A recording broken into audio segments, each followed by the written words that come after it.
Hello, I'm Father Robert Phillips from St. Anne's in Richmond Hill, and I'm going to give you a little walkthrough on this Lenten book that we're using called Trustful Surrender to Divine Providence, The Secret of Happiness and Peace. It's co-authored by two Jesuit priests from the 1800s, Father Jean-Baptiste Saint-Jour, Society of Jesus, and also a saint, Saint Claude de la Colombière, who's also a Jesuit priest.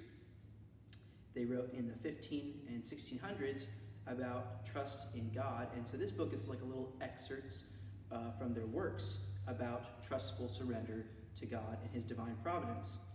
So I'd just like to begin with a scripture quote from the passage in Hebrews chapter 12. And you have forgotten the consolation which speaketh to you as unto children, saying, My son, neglect not the discipline of the Lord, neither be thou worried whilst thou art rebuked by him. For whom the Lord loveth he chastiseth, and he scourgeth every son whom he receiveth. Persevere under discipline. God dealeth with you as with his sons. For what son is there whom the Father doth not correct? So as we see here in this passage from the Hebrews, which is really the basis for this entire book, Paul quotes the scripture from Proverbs, where it talks about how the Lord chastises those whom he loves. Just like any good parent corrects their children, so too God corrects his children so that they may grow and be virtuous. And so that's really the context of this book. So let's go ahead and start with chapter 1, the will of God made and governs all things. And I'll read from you an excerpt from page 4. If God then has produced all these things, as St. Paul says, according to his purpose of his will, it is not supremely right, or is it not supremely right and responsible as well as absolutely necessary that they should be preserved and governed by him according to the counsel of his will? And how could a thing remain unless you willed it, or be preserved, had it not been called forth by you? So in this passage, which is the first part's written by Father Jean-Baptiste Saint-Jour, in this passage he talks about how God's will is always supremely right and reasonable. It is always active. He's always bringing about his will. His will governs all things. And so there's a passage from Isaiah that I think goes well with this quote. Can a mother forget her infant, be without tenderness for the child of her womb? Even should she forget, I will never forget you. Isaiah 49:15. So that is to say that the Lord will never forget us, that His will is always governing all things at all times. Therefore, we can trust Him, we can trust His will, just like a child trusts their mother, just like an infant trusts the mother of her womb. Now we'll move on to the first point. God controls all events, whether good or bad. This is from St. Augustine. All that happens to us in this world against our will, whether due to men or to other causes, happens to us only by the will of God, by the disposal of providence, by his orders and under his guidance. And if from the frailty of our understanding we cannot grasp the reason for some event, let us attribute it to divine providence. Show him respect by accepting it from his hand. Believe firmly that he does not send it to us without cause. That's on page 10 of the book. This is a great quote from St. Augustine, which basically says that God controls all things, no matter what, and they all are for our good, and he is always in control. And so we hear in 1 Samuel chapter 2, the Lord kills and brings to life. He brings down to Sheol and raises up. The Lord makes poor and makes rich. He brings low, he also exalts. In other words, the scriptures affirm for us, they tell us that God is in charge of all things, all events, at all times. Our next section is, how can God will or allow evil? And this is a great question that many people ask. In fact, probably every person has asked of God. How could a good God allow evil? This is from pages 11 to 13. God indeed is not and cannot be the author of sin, but it must be remembered that in every sin there are two parts to be distinguished, one natural and the other moral. When a man walks with a crippled leg, The movement he makes comes both from the soul and the leg, but the defect which causes him to walk badly is only in the leg.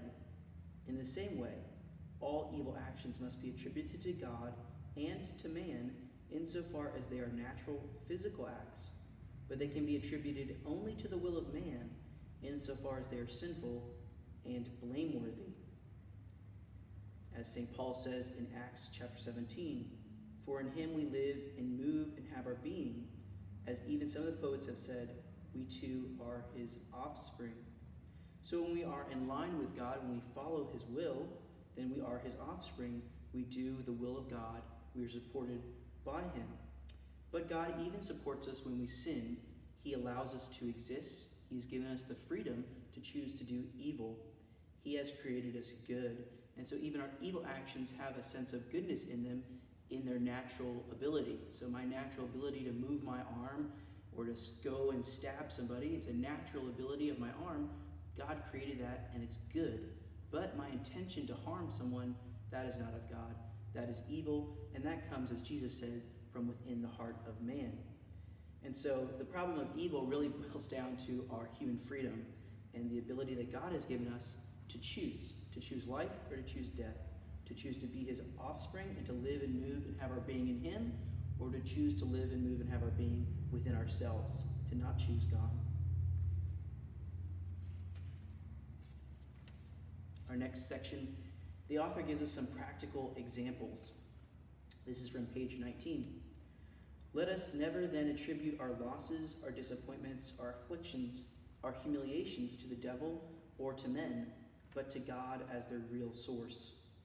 To act otherwise, says St. Dorothy, would be to do the same as a dog who vents his anger on the stone instead of putting his blame on the hand that threw it at him. So let us be careful not to say, so-and-so is the cause of my misfortune. Your misfortunes are the work not of this or that person, but of God. And what should give you reassurance is that God, the supreme good, is guided in all his actions by his most profound wisdom for holy and supernatural purposes. In other words, God always has our best interests at heart, always has our good at heart. He always desires what's good and what will make us happy in life. But we are the ones who do evil. We are the ones who commit sin. And as the author points out in this example, just like we talked about just a moment ago, the natural movements of creation are gifts of God. Just me moving my body, me reaching out to stab someone, that's me just using my natural abilities that God has given me that are good. But it's the intention, my intention of my will, that's the evil action. So God truly is to blame, you could say, for creating me with a hand that can move and reach out and stab you, but he is not to blame for the death that I might inflict upon you in my intention, in my will. But in a way, God does allow all evil things to happen. So in a way, he is their author, although not directly. He does not directly will evil, but indirectly he allows it. Think about some passages from Scripture. In Job, naked I came forth from my mother's womb, and naked shall I go back there. The Lord gave, and the Lord has taken away. Blessed be the name of the Lord. And in Genesis 45, Joseph, the patriarch, talks about his capture and being sold into Egypt by his brothers, and how God used that evil, the evil actions of others, to bring about great good. But now do not be distressed, and do not be angry with yourselves, speaking about his brothers, for having sold me here. It was really for the sake of saving lives that God sent me here ahead of you. It is not really you, but God, who had me come here. This is a perfect example in Scripture about how God allowed and used the evil actions of wicked people, the wicked hearts of his brothers, who were wicked at the time, to bring about a greater good. It was not really you, the wicked brothers, but it was God who used the wicked brothers to bring Joseph to Egypt, and then when he was there, he became second only to Pharaoh and was able to feed so many people and store up great grain for the drought and the famine that would soon come. So as we see here in Scripture, God is the one who is acting at all times. He is always in control, And yet, we are the ones who struggle to trust him, to trust that he really is always in control. So you might be wondering, after we've covered the first little chapter of this book, well, what's going on here? And you might be very disturbed by what you're hearing, especially with the problem of evil, which is not something that's easy to accept. And even when we hear good explanations, it's hard for us to fully accept the teaching of the church on this teaching. But not to be alarmed that this is a normal feeling that everyone who's read this book has felt. All the saints experience this. It's this struggle that we have within ourselves to be faithful to God and to trust him and to understand his inner workings in creation. And it's not easy for us to understand that God would allow evil. But that's what he does. He allows evil to bring about greater good. So now we'll move on to the second part of this chapter. God does everything with supreme wisdom. It could not be otherwise, he says on page 20, for God, being infinite wisdom and acting by himself, cannot act except in an infinitely wise manner. For this reason, many doctors of the church hold that, having regard to the circumstances, his works are so perfect that they could not be more so, and so good that they could not be better. We ought then, says St. Basil, to ponder well on this thought, that we are the work of a good workman, and that he dispenses and distributes to us all things great and small with the wisest providence, so that there is nothing that could even be conceived better. As the book of wisdom reads in the first chapter, all wisdom comes from the Lord and is with him forever. There is one who is wise, greatly to be feared, sitting upon his throne. God is so good, so wise, that his plans are completely perfect. That, as he says, having regard to the circumstances, his works are so perfect that they could not be more so. God could not create a better plan. God could not be more of a mastermind of history, of creation, guiding all things according to his will, better than he already does, because he's God. He can't be any better than he already is. That's who he is. And so everything that happens, in other words, happens for a reason, and God is always in control, always has our good at heart. We are the ones who have to reach out to him and say, I do want the good too. I want to be open to your will. I want it to be active in my life. If we don't, if we close ourselves off to God, then we will live pretty terrible lives, pretty miserable lives. But with God, there is great hope because he is always in control. Now we'll move on to the second part, which speaks a lot about what you might be thinking next, trials and punishments, and how they are blessings from God and proof of his mercy, although we might not think of them in that way. On page 24, he says, in short, the purpose for which God acts is a high and holy one, his own glory in the good of his creatures, infinitely good, goodness itself. He seeks to make them all perfect by drawing them towards him and making them sharers in his divinity as far as they are capable. This is a great analogy that he uses.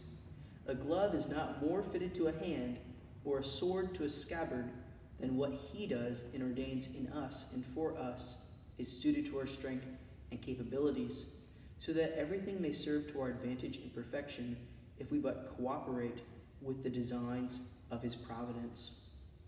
In other words, no matter what happens, no matter what trials or sufferings we may undergo, they are perfectly situated to us. God gives us exactly what we need so that we may grow in virtue. And this is really exemplified in this passage that I'll quote from you from Hebrews chapter 12.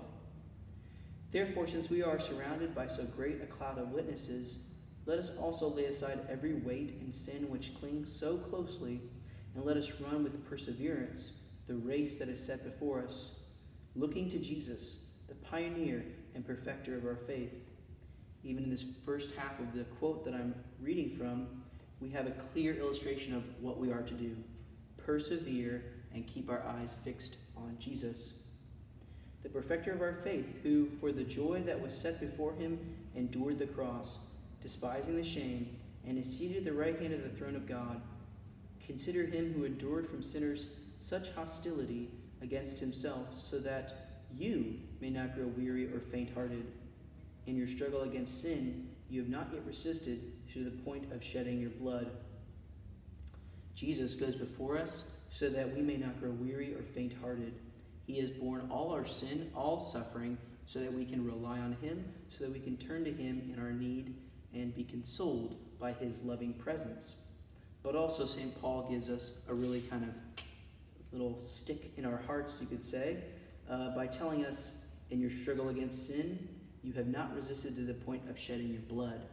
I've always been struck by this passage because it makes any suffering I'm going through, well, okay, I haven't gone that far. I haven't gotten to the point where I'm dying by not giving into this temptation. And so St. Paul really gives us a high example that we are to follow Jesus, who literally shed his blood in the midst of great suffering and trial and punishment and temptation. Don't worry, we'll get more into that as we go, and it'll be better explained as we go forward. The next section is our trials are never greater than our strength to bear them. Again, St. Paul is a great help here. Obviously, he underwent many trials and persecutions, as he himself says in one of his letters. This is from page 25. Do not let ourselves be troubled when we are sometimes beset by adversity, for we know that it is meant for our spiritual welfare and carefully proportioned to our needs, and that a limit has been set to it by the wisdom of the same God who has set a bound to the ocean. Sometimes it might seem as if the sea in its fury would overflow and flood the land, but it respects the limits of its shore, and its waves break upon the yielding sand. There is no tribulation or temptation whose limits God has not appointed, so as to serve not for our destruction, but for our salvation. I think I'll jump right into the scripture, which gives great commentary on this, or rather, which this passage is great commentary of. St. Paul says in 1 Corinthians 10, no temptation has overtaken you that is not common to man. God is faithful, and he will not let you be tempted beyond your strength, but with the temptation will also provide the way of escape, that you may be able to endure it. And Jesus himself says, just before his passion in Luke 24, was it not necessary that the Christ should suffer these things and enter into his glory? Actually, I'm sorry, that was a misquote. He said that right after his passion, explaining on the road to Emmaus the disciples that it was necessary that Christ should suffer. And because of his sufferings, he was able to be risen from the dead, glorious in victory. So this passage is a great one for us to reflect on the fact that yes, we all are tempted, we are all weak, but God provides us with strength. God never goes too far in testing us, in allowing us to be tempted, so that we may grow. His goal is always that we may grow in virtue and grow in his goodness, and he never pushes us too far. Through weakness or different circumstances or just giving in to sin, we fall. But through God's grace, we can get up and keep persevering, as St. Paul says.